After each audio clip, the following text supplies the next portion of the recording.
बहुत समय पहले एक राजघराने में एक अजीब राजकुमार पैदा हुआ। वह बहुत कुरूप था। उसका सिर बड़ा, चाल अजीब और चेहरा असमान था। लेकिन जैसे ही वह पैदा हुआ, एक परी ने आकर कहा, भले ही यह बालक भयानक दिखाई देता हो, पर मैं इसे अपार बुद्धिमत्ता का वरदान देती हूँ। और सच में जैसे जैसे वह बड़ा हुआ, उसकी बातों और समझ से सब चकित होने लगे। उसका नाम रखा गया रिकेट। उसके सिर पर अजीब सी फूली हुई बालों की एक लट थी। उधर एक पड़ोसी राज्य की रानी के घर जुड़वा बेटियां पैदा हुई। एक बहुत सुंदर थी, पर उसमें कोई अकल नहीं थी। दूसरी समझदार और गंभीर, लेकिन बहुत कुरूप। माता पिता परेशान हो उठे। उन्हें लगा ये संतुलन का कोई खेल है। एक दिन सुंदर मगर मूर्ख राजकुमारी जंगल में भटक गई। वहीं रिकेट से उसकी मुलाकात हुई। उसने देखा कि वह लड़की दिखने में तो बेहद सुंदर है, लेकिन सवालों के जवाब देने में झिझक रही है।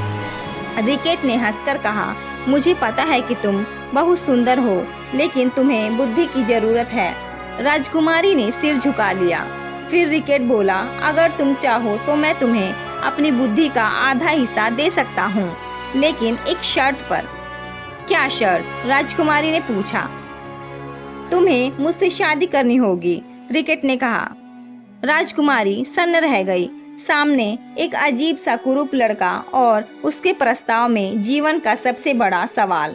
वह लौट गई, लेकिन अब उसकी बुद्धि बढ़ने लगी।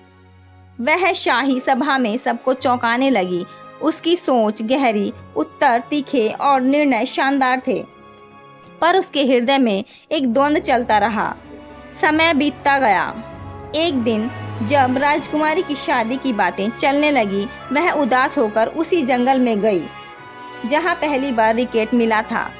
और वहीं उसे फिर से रिकेट मिल गया। लेकिन आश्चर्य, वह अब पहले जैसा कुरूप नहीं था।